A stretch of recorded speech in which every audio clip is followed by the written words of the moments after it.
La guerre par instrumentalisation.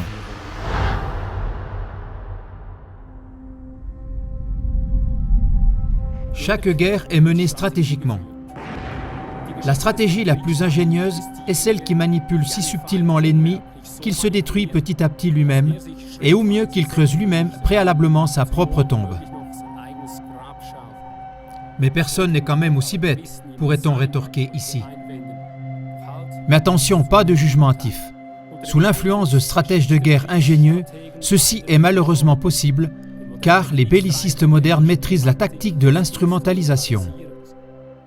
L'ennemi déclaré devient en fait de manière ciblée l'instrument dans les mains des bellicistes.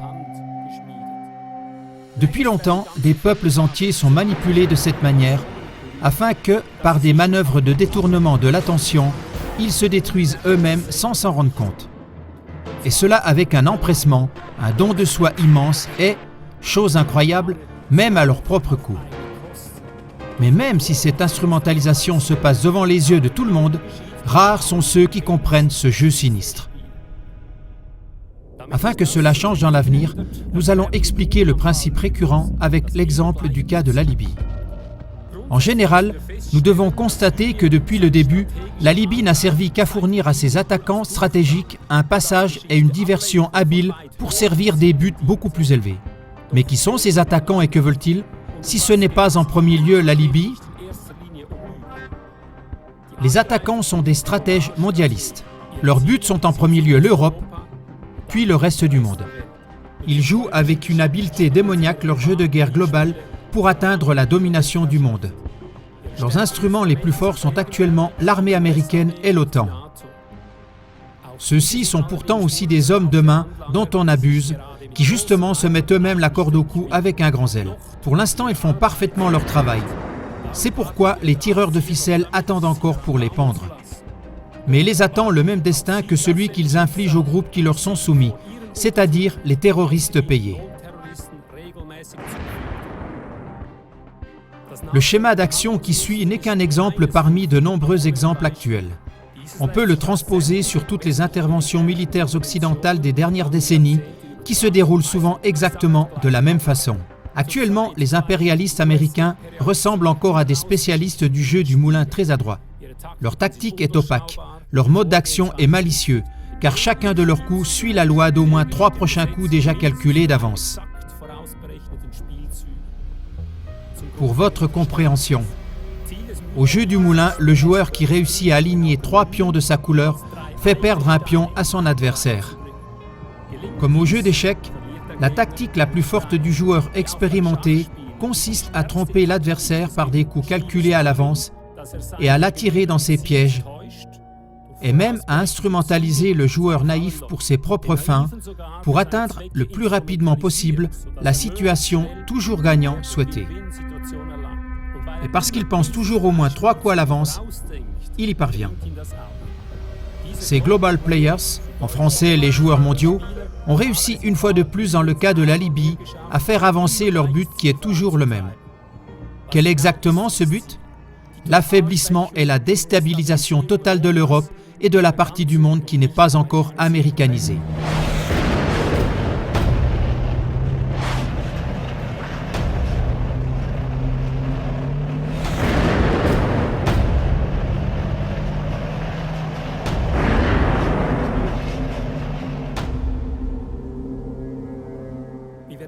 Comme nous allons le voir en détail dans ce qui suit, c'était le but fixé depuis le premier coup stratégique du jeu. Ces jours-ci, le but est en train d'être atteint à travers les pays déstabilisés par le printemps arabe, qui ne peuvent plus en aucun cas subvenir à leurs propres besoins.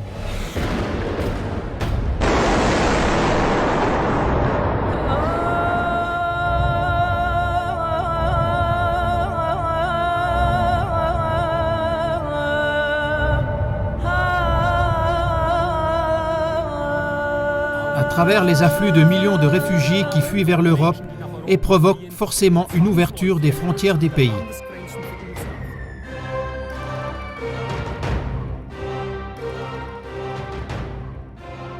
L'Europe s'embourbe alors lentement, mais non par hasard, dans des problèmes sociaux, économiques, politiques, mais aussi religieux. Le but stratégique derrière cela est qu'épuisés, tous se rangent volontairement dans le nouvel ordre mondial des tireurs de ficelles mondiaux. Et c'est exactement ce à quoi les nations d'Europe n'auraient jamais été prêtes sans le chaos orchestré intentionnellement, tout comme les États d'Afrique jusqu'alors florissants n'étaient pas prêts à cela avant le printemps arabe. Par des stratégies identiques à 4 stratégies bien pensées dans le premier coup du jeu du moulin, les impérialistes américains se sont procuré des avantages inexorables qui, à peine 4 ans après la chute sanglante de Mouammar Kadhafi, ont abouti aujourd'hui à une disposition stratégique semblable au jeu du moulin, c'est-à-dire une situation toujours gagnant pour les globalistes. Le premier coup stratégique du gouvernement américain, à l'exemple du champ de bataille du moulin appelé « invasion de la Libye », commence au début du premier mandat du président américain Obama en 2009. À travers la première participation de Kadhafi en tant que représentant de l'Union africaine au G8 à l'Aquila en 2009 et l'apparence donnée que l'on trouverait un dialogue équitable dans les négociations pour le pétrole et le gaz, le joueur de moulin global a posé son premier pion dans le coin stratégique du plateau de jeu. Le monde pensait pouvoir respirer pour la première fois sous le gouvernement d'Obama au sujet de la relation entre la Libye et les USA. En comparaison avec l'ex-gouvernement de Ronald Reagan, qui avait autrefois nommé Kadhafi le chien fou du Moyen-Orient. Sans que l'opinion publique mondiale le sache, le gouvernement américain entretenait pourtant déjà depuis un an des relations avec certaines figures du gouvernement de Kadhafi et discutait en cachette les avantages de l'élimination de Kadhafi. Dans ce contexte, Wikileaks a publié une dépêche en juillet 2008 qui prouve une relation entre l'ambassade américaine et Choukri Ghanem, le premier ministre et ministre du pétrole institué par Kadhafi. La dépêche retient que l'ambassade américaine a discuté par l'intermédiaire de Ghanem sur le fait qu'il n'y aurait pas de vraie réforme économique et politique tant que Kadhafi ne serait pas mort. Ne se doutant de rien, les peuples d'Europe et tous les médias ont été trompés intentionnellement et instrumentalisés lors de ce premier coup. Tous les médias de masse, tous les politiciens et citoyens qui ont parlé à travers le monde de la célèbre poignée de main entre Obama et Kadhafi, comme d'un événement historique, ont directement fait le jeu du régime américain et ont confirmé sa manœuvre de diversion. C'est ainsi que les peuples d'Europe, dans le rôle du joueur naïf, ont placé leurs pions quelque part au hasard sur le plateau de jeu. Nous retenons. Depuis le début, ce n'étaient pas les améliorations sociales, ni politiques, ni économiques ou religieuses en Afrique qui étaient le véritable but. Oui, ce n'était même pas leurs ressources pétrolières. Car ce que c'est la géologie moderne aujourd'hui, les faiseurs de guerre le savent depuis longtemps. Les scientifiques de haut rang désignent le pétrole comme la circulation sanguine de la Terre. Pour le dire autrement, de même que dans le corps humain, le sang perdu est reproduit immédiatement, il en est de même dans les entrailles de la Terre pour le pétrole consommé. La Terre est donc un organisme.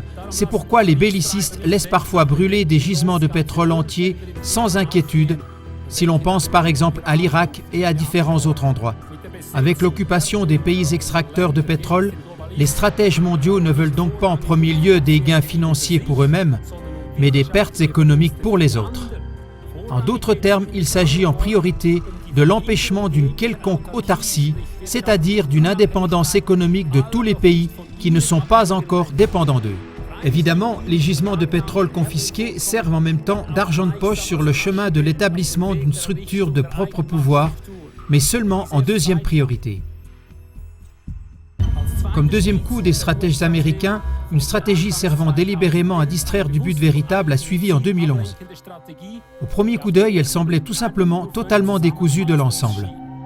Pour le dire en images, le stratège global calculateur a ainsi posé son pion dans l'angle le plus éloigné de son premier pion.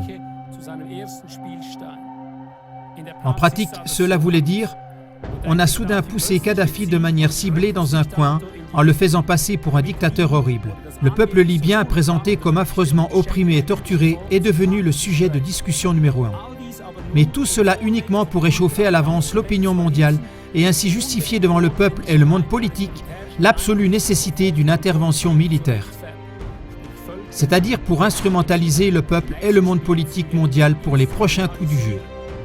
Ce que l'opinion publique mondiale n'a pourtant jamais entendu, c'est le fait qu'au moment de la poignée de main avec Kadhafi, le gouvernement des USA était déjà en train d'armer activement des milices terroristes, des cadres d'Al-Qaïda et des rebelles pour le combat contre le gouvernement de Mouammar Kadhafi. Une fois de plus, le peuple européen ignorant, tous les médias de masse jusqu'au service de dévoilement libre se sont laissés instrumentaliser par cette stratégie consciemment planifiée du régime américain.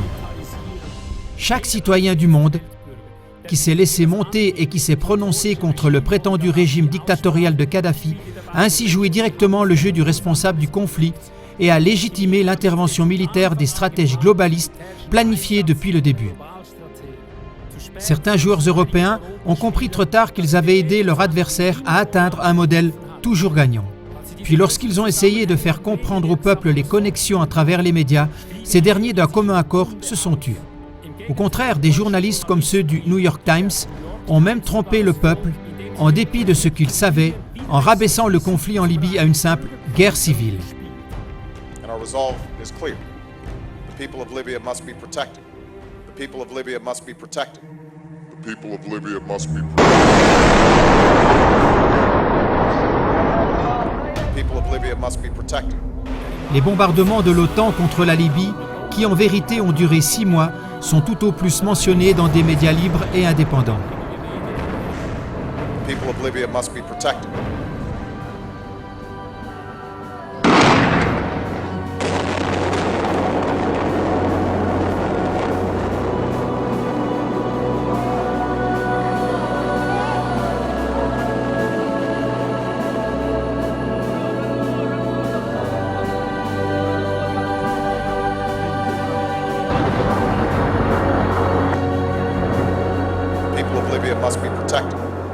À l'image du jeu du moulin, c'est ainsi que le peuple ignorant et trompé a également placé son prochain pion sans réaliser qu'avec son appel à l'aide militaire, il avait déjà aidé le joueur global à atteindre la première situation, toujours gagnant.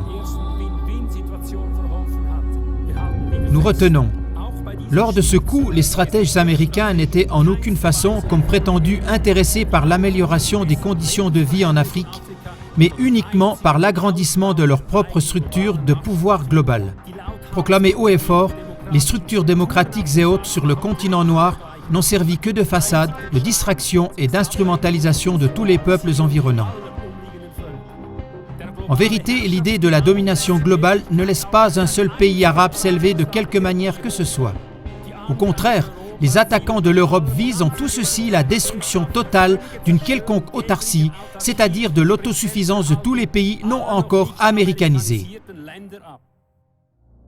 Lors du troisième coup stratégique sur le champ de bataille de la Libye en octobre 2011, la guerre en Libye a atteint son paroxysme avec le bombardement de la ville natale de Kadhafi et avec l'assassinat inhumain de Kadhafi, que la ministre des Affaires étrangères de l'époque, Hillary Clinton, a commenté en se réjouissant de son malheur.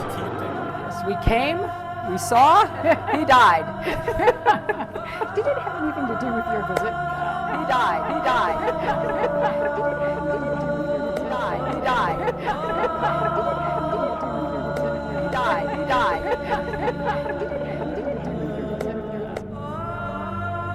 De nouveau, les médias de masse et tous les peuples se sont laissés instrumentaliser selon le plan prévu en proclamant l'élimination de Kadhafi dans le même esprit qu'Hillary Clinton comme une délivrance pour le peuple libyen opprimé. Nous retenons, lors de ce triomphe, il n'était pas question d'une libération d'un peuple soumis par son dictateur, mais pas non plus en premier lieu de l'institution d'un gouvernement esclave des USA en Libye, mais de la déstabilisation et de la dissolution du continent européen planifiée depuis longtemps. Il n'était question que d'attiser un gigantesque chaos dans la maison de l'Europe.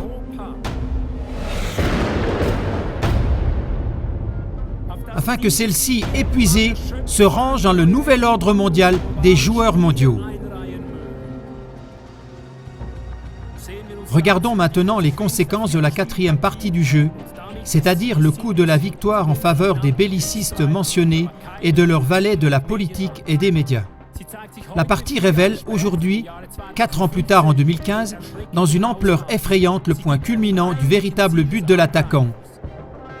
ce sont les afflux de réfugiés qu'il a provoqués et qui inondent maintenant par centaines de milliers les pays européens. La Libye, qui était autrefois le pays le plus riche du continent africain, est en ruine et les pays voisins sont aussi déstabilisés par la pauvreté, la misère, le vol, la corruption et beaucoup d'autres choses.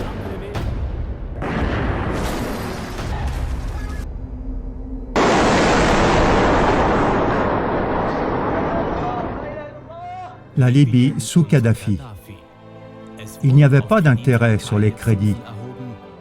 L'électricité était gratuite. L'éducation, gratuite. Les soins médicaux, gratuits. Tous les jeunes mariés recevaient de l'État libyen une somme équivalente à environ 45 000 € pour s'acheter leur propre appartement et fonder leur famille. Une partie de la vente du pétrole libyen était versée directement sur les comptes des citoyens libyens. Kadhafi était sur le point de terminer le plus grand projet mondial de pipeline d'eau potable à travers le Sahara pour assurer un meilleur approvisionnement en eau de la population et de l'agriculture. En s'en mêlant de plus en plus dans des questions de conflit autour de la politique d'asile, en se chamaillant à cause des aides sociales, des conflits de religion et des nombreux autres préjudices qui s'ensuivent, les Européens font coup par coup exactement ce que les poseurs de pièges voulaient depuis le début. Et pendant que nous nous frappons les uns les autres, le global player américain instrumentalisateur est déjà beaucoup plus loin. Celui qui s'engage maintenant pour les pauvres réfugiés et combat pour une politique d'asile dure et conséquente fait une fois de plus directement le jeu des stratèges américains et des oligarques financiers, car ce sont eux qui amènent les bateaux débordants de réfugiés sous pavillon américain vers les frontières européennes. Une fois de plus, nous retenons ceci. Encore une fois, il n'est pas ici question de sauver des victimes de guerre, même pas en premier lieu de faire d'immenses gains financiers à travers l'industrie organisée des réfugiés. Tout cela n'est qu'un petit argent de poche sur le chemin vers le but véritable, l'affaiblissement total et la déstabilisation de l'Europe et de toute la partie du monde qui n'est pas encore américanisée. On ferait mieux de le croire. La guerre stratégique que l'administration américaine avide de domination mondiale mène contre l'Europe est aussi bien calculée que l'élimination d'une reine des abeilles par l'apiculteur. Aussi certain que l'apiculteur sait que l'élimination précoce de la reine entraîne le déclin de toute la ruche, il est aussi certain que le gouvernement de Washington savait que l'élimination de Kadhafi et la chute des gouvernements nord-africains provoqueraient une déstabilisation de toute l'Europe. Ces coups de jeu ciblés pour détourner l'attention du dessein réel par l'instrumentalisation des peuples à l'aide des médias principaux se produisent dans tous les autres domaines vitaux. Totalement ignorants, nous aidons ces dictateurs du monde qui se sont autoproclamés à avoir un pouvoir absolu sur notre argent, sur notre prospérité et notre propriété. Comment cela se fait-il? Cela se fait lorsque, coup après coup, nous soutenons les avantages présentés comme pratique d'un paiement sans argent liquide à travers l'utilisation de cartes de crédit. Nous donnons justement aussi le pouvoir absolu sur nos enfants aux joueurs mondiaux. Par quel chemin? En acceptant sans résistance leur nouveau programme de sexualisation précoce, leur idéologie du genre avec tous les droits d'éducation par l'État. Nous faisons également leur jeu lorsqu'actuellement, sans le savoir, nous leur donnons le pouvoir total sur nos nationalités indépendantes et nos libertés. Comment cela? Lorsque nous répétons la politique des médias principaux, lorsque nous organisons toutes sortes de manifestations manipulées qui servent à provoquer une interdiction totale de manifestations, de rassemblements et finalement de discours. Il convient au contraire de répandre ces liens plus profonds et véritables parmi le peuple par le bouche à oreille. Diffuser des films comme celui-ci, partager de la littérature informative. Et même s'il y a des recours en justice contre tous ces crimes, ils viennent dans la plupart des cas trop tard, car un réseau opaque de serviteurs de l'État instrumentalisés s'est incrusté jusque dans la justice. Nous résumons ici encore une fois le seul et omniprésent fil conducteur du jeu pour le pouvoir mondial. Il s'agit de l'affaiblissement de toutes les nations qui veulent être autonomes jusqu'à leur soumission sous le gouvernement unique mondial. Celui-ci, après avoir soumis les peuples par sa croisade, ne se retiendra pas d'asservir toutes les nations. À partir de là, l'asservissement commencera pour de bon. Mais alors, du jour au lendemain, s'en sera fini du coca, de la bière et des drogues, ainsi que de la liberté sexuelle, de la bonne nourriture, de l'alcool, des vacances et autres.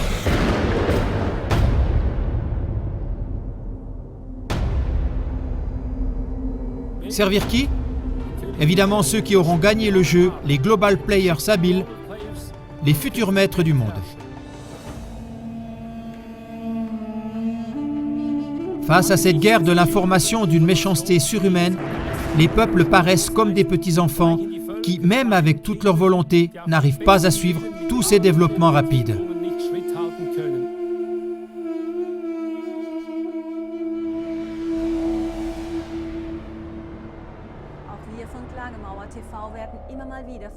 Nous aussi, à CLA TV, nous sommes touchés par cette guerre de l'information. Actuellement, nous avons affaire à des tromperies stratégiques au travers de contre-arguments instrumentalisés de manière ciblée ou tout simplement de faux témoignages. Bref, nous vous prions d'être indulgents lorsque nous faisons, entre guillemets, de faux mouvements de jeu contre les stratèges qui resserrent de plus en plus les mailles du filet. Malheureusement, nous ne sommes immunisés à l'avance ni contre les faux témoignages, ni contre les tentatives sournoises d'instrumentalisation. Aidez-nous à surmonter la guerre de la désinformation toujours plus ingénieuse. Aidez-nous avec vos connaissances, mais aussi par la diffusion d'émissions comme celle-ci, à faire la lumière sur ce sombre jeu. Écrivez vous-même de courts articles qui dévoilent de telles pensées stratégiques. Envoyez-les-nous. Aidez-nous à amener dans les consciences les modes d'action récurrents des stratèges mondiaux bellicistes dans les plus petits commencements et à mettre sans ménagement les plans malveillants à la lumière. Ne restez pas passifs face à la situation mentionnée. C'est justement votre participation qui compte. Votre passivité est l'instrument le plus fort dans la main des bellicistes. Votre passivité, c'est leur arme.